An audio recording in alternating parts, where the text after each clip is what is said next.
Les gars, on se retrouve pour une nouvelle vidéo débrief entre Valence et le Real Madrid. Je sais même pas par où commencer. Est-ce que je commence par Bellingham? Est-ce que je commence par le penalty raté? Est-ce que je commence par Mbappé? Est-ce que je commence par Vini? Par le poteau à la fin du joueur de Valence? Bref, il y a trop de trucs qui me viennent en tête. Franchement, les gars, j'espère que c'est passé de bonnes fêtes de fin d'année. Moi, c'est rien passé. Maintenant, on a parlé football pur et dur. On est dans la saison clutch, janvier, deuxième partie de saison. Tous les enjeux. Championnat, Ligue des Champions, tout va se jouer cet été. Enfin, va se jouer dans cette deuxième partie de saison. Partons. On est là pour parler de ce match entre le Real Madrid et Valence. Cette victoire 2-1, complètement inespérée, au bout du temps additionnel. Franchement, je rappelle le contexte, hein, évidemment. On avait le même nombre de matchs avec l'Atlético Madrid, même avec un match de retard sur le Barça. On avait 2 points d'avance sur le Barça et 1 de retard sur l'Atlético Madrid. Avec ce match, du coup, on aurait pu prendre plus 5 sur le Barça, plus 2 sur l'Atlético Madrid, sachant qu'on joue notre match en retard contre Valence à cause des intempéries qu'il y a eu là-bas. Donc voilà, on nous joue ce match en avance. Les matchs de Liga, normalement, devraient se jouer le 10 ou le 11 ou le 12 janvier. Donc on verra les scores de l'Atlético Madrid et du FC Barcelone. On prend du coup plus 5 points sur eux, plus 2 points sur l'Atlético Madrid. C'est invraisemblable parce qu'on le sait, le 6 novembre, on avait 9 points de retard, on était deuxième, on venait de perdre contre Milan, on venait de perdre contre Lille. Bref, on était vraiment au fond du trou, hein, sachant que le Barça était en train de dérouler complet, il mettait des 7-0 en Ligue, a été imprenable, il nous mettait 4-0, même si bon, le score est sévère, on le rappelle, mais au final, on est devant eux avec 5 points d'avance. Certes, dans le jeu, ça n'a pas été fou en première mi-temps. Il n'y a que Bellingham qui a su apporter un peu d'explosivité. Mais au final, on remporte ce match avec beaucoup de litiges, avec beaucoup de. C'est Mestala en fait. C'est Mestala, c'est Valence. C'est un match où on sait que ça nous réussit très peu, hein, surtout, là, je crois que ça doit être 5, peut-être 5 défaites. Ouais, notre record là-bas est vraiment pas bon. On se rappelle le dernier match, il me semble, c'était un 2-2 avec Ril Manzano qui avait fait une dinguerie sur un centre de Valverde. 2-2, 90e minute. Bref, c'est la fin du match. Centre de Valverde, tête de Bellingham, but. Sauf que pendant le centre, l'arbitre, je sais pas ce qu'il a fait. Il a dormi, il a sifflé. Bref, le but n'a pas été validé. Rouge pour Bellingham. Ça a été une pure catastrophe. Là, aujourd'hui, ça n'a pas été le cas. Même si arbitralement, il y a eu des petites erreurs, notamment sur le penalty de Bellingham, où il frappe. Il le rate malheureusement sur le poteau. Le gardien n'avait pas les deux pieds sur la ligne. J'ai vu beaucoup cette règle de oui, si le gardien n'a pas les deux pieds sur la ligne mais qu'il ne la touche pas, ça ne compte pas. Cette règle doit être vraie selon tout ce que j'ai vu. Mais comment tu expliques comment du coup il y a eu des joueurs de Valence qui étaient dans la surface? Quelle est la règle qui s'applique à ça? Je ne sais pas. C'est comme le carton rouge de Vinicius. On va rentrer directement dans le tas. J'ai fait une vidéo sur ça sur mon compte TikTok qui est dans la description, pardon, pour parler du cas Vinicius parce qu'il faut qu'il apprenne à maîtriser ses nerfs. Tu peux pas laisser ton équipe à 10 contre 11, à 1-0, à 10 minutes de la fin du match. C'est pas possible. Il se fait avoir par le chien du gardien de Valence. Il est malin parce que il sait que Vinicius, c'est un joueur dès qu'il sort de son match, tu peux lui faire péter un cap sur rien. Il part au quart de tour et il s'est mangé des cartons à la pelle à cause de ça. Avec il parle à l'arbitre pour rien. Bref, c'est une catastrophe. Et là, aujourd'hui, il se prend ce carton rouge mérité, oui et non, parce que l'arbitre applique les règles malheureusement, mais c'est plutôt les règles qui sont mal faites parce que l'arbitre applique la règle, il va voir la VAR. Il voit que le gardien commence, mais c'est que quand tu vas voir la VAR, tu es obligé de mettre que des cartons rouges. Tu peux pas mettre 2 jaunes, donc il est forcément obligé de mettre un carton rouge. Et le rouge, malheureusement, il va à Vini. Soit tu mets 2 jaunes pour le gardien qui commence et pour Vinicius qui répond, ou soit tu mets 2 rouges, mais tu mets pas un rouge pour Vinicius alors que c'est le gardien qui a commencé. Certes, Vinicius est bête et abruti et il tombe dans le piège et se fait avoir par la malice du gardien, mais tu ne peux pas, à ton âge, à ton niveau, à ce que tu représentes, et selon le contexte du match, hein, il y a 1-0, il reste 10 minutes, tu dois pousser, et là tu te laisses sortir de ton match par un gardien qui a eu de l'expérience, qui est plus malin que toi, et qui t'a fait sortir ton match, et qui t'a eu tout simplement.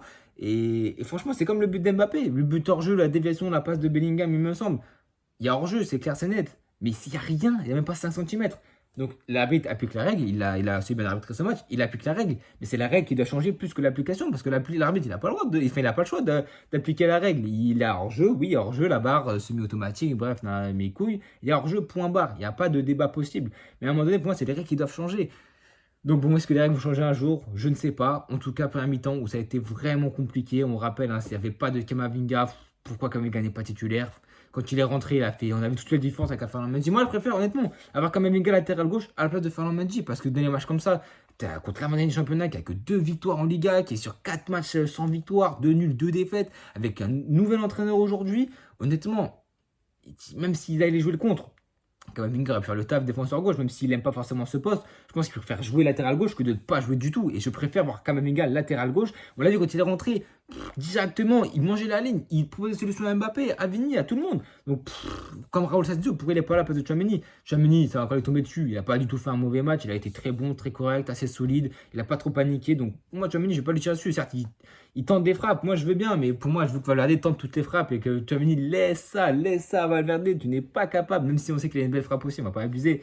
Mais Valverde, il faut qu'il tente. Valverde, c'est pas un mi-temps.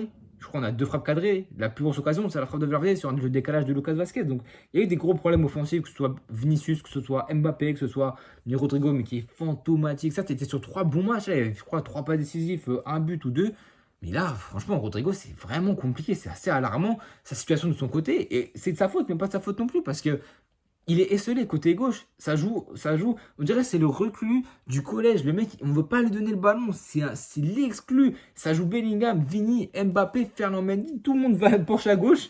Tu ouvres tes yeux, Bellingham a l'intelligence de le faire, il a dans son corps, enfin, il a la mère Rodrigo. C'est Rodrigo Vasquez contre le monde, contre une défense de Valence qui était solide, qui était à 4 derrière, Foulquier qui était solide aussi, mais qui a fait une erreur, on va revenir après. Et ouais, franchement, ils ont été assez solides défensivement. Valence, ils ont marqué aussi assez vite face à un but du Goduro, mais je sais même pas, je vais pas vous mentir, je me rappelle même plus du but qu'on prend. Ah si, c'est frappe, je crois, Courtois qui la dévie mal, qui est faute de main, qui va sur Goduro, qui marque dans un but grand vide. Courtois, qu'est-ce que tu veux lui dire?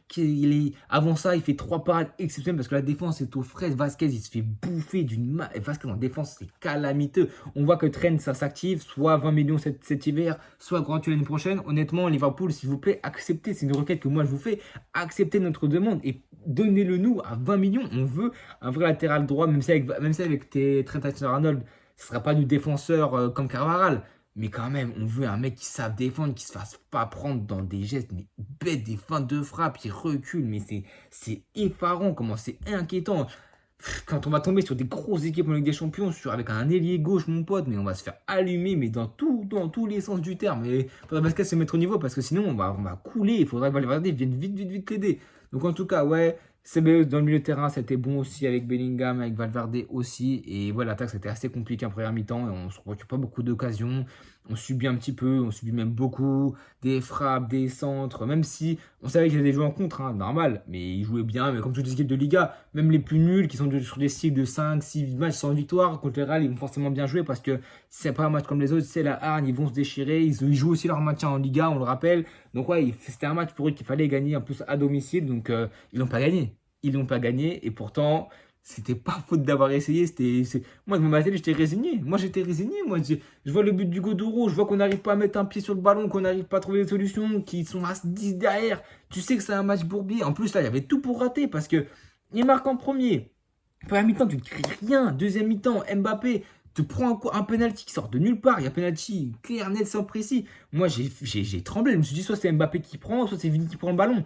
Mais moi, vous savez que moi, je milite pour que ce soit Bellingham qui tire tous les penaltys parce que pour moi, c'est le meilleur tireur de penalty de l'effectif. Mbappé ne sait pas les tirer, Vini pareil. En plus, dans le contexte comme ça, Vini, franchement, c'est très compliqué de tirer un penalty comme ça. De toute façon, on sait que ça alterne, hein, Mbappé, Vini, Bellingham. Donc, on sait que ça alterne. La prochaine ne sera sûrement pas Bellingham, peut-être un. Ça doit être sûrement un Vini ou un. Ouais, forcément un Vini ou Mbappé, parce que je ne sais plus qui c'est qui avait tiré la dernière fois. Mais ouais, Bellingham tire le penalty et il rate malheureusement. Mais sa technique de frappe est bonne. C'est Jorginho, Neymar, etc. Tu ne peux pas mettre de la puissance, c'est de viser la précision, mais malheureusement, ce saut de cabri, comme Omar Da Fonseca l'a dit, ça ne doit pas aider la stabilisation.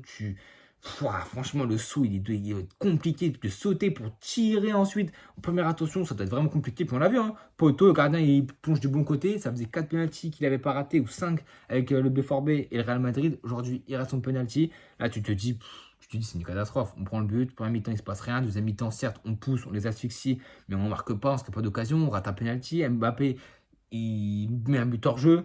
Catastrophe, tu ne gagneras pas ce match. En plus, 40e minute, Vinicius, carton rouge. C'est fini. À Mestala, en plus, c'est fini.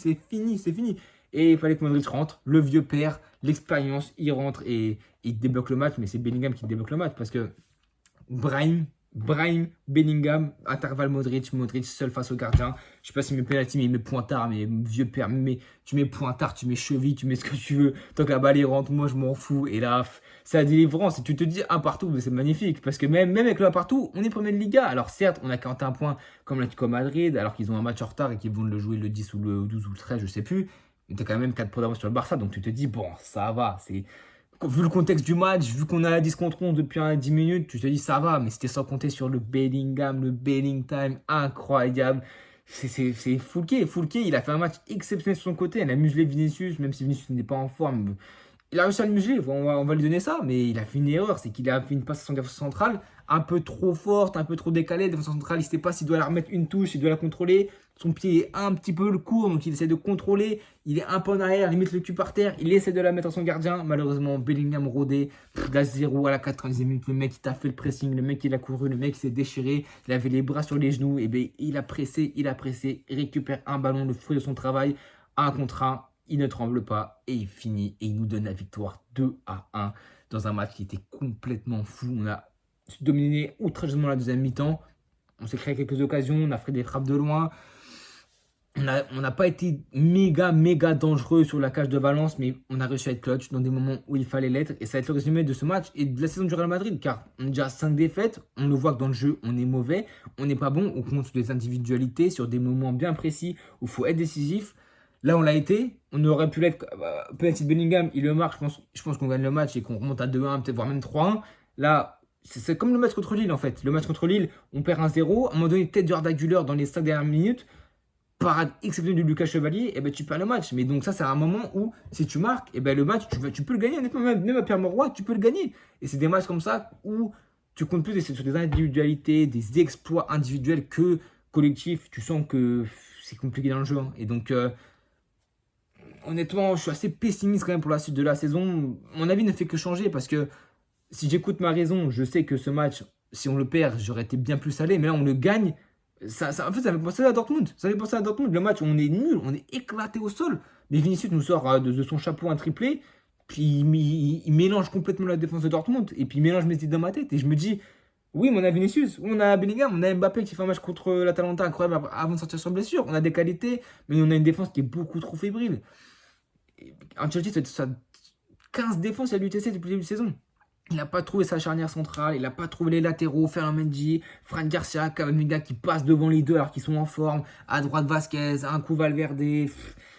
C'est en central, un coup Asensio, un coup Tchouaméni. Franchement, milieu de terrain, Ceballos, Kama, Modric, on sait pas. Donc bon, Ancelotti, il a les cartes entre ses mains. Là, je crois on est sur 16 jours sans Liga. Il y a la Coupe du Roi contre le Deportiva Minera qui arrive. On a aussi le Super Coupe du Roi contre Mallorca aussi qui arrive. Donc voilà, au moins pour les 10 prochains jours, on s'approche de la Liga. On espère que c'est contre Osasuna, match contre l'Atlético Madrid. On espère qu'ils vont chuter, on espère qu'ils vont perdre, on espère qu'on pourra rester un maximum de temps dans la Liga. Il a gagné 2 fois dessus, je crois. Ça fait depuis combien? Depuis 20 ans qu'on a gagné 2 fois dessus. Donc on espère que ça va se faire. En tout cas, les gars, n'hésitez pas à vous abonner, à liker, à partager. On se retrouve demain pour sûrement le débrief de Saint-Etienne-Reims après une série de défaites sombres et avec l'arrivée de nouvel entraîneur Eric Nummergern, je sais pas quoi, le Norvégien. En tout cas, les gars, n'hésitez pas à vous abonner, à liker, à partager, à mettre vos avis aux commentaires, vos tops et vos flops et à mettre tout le monde.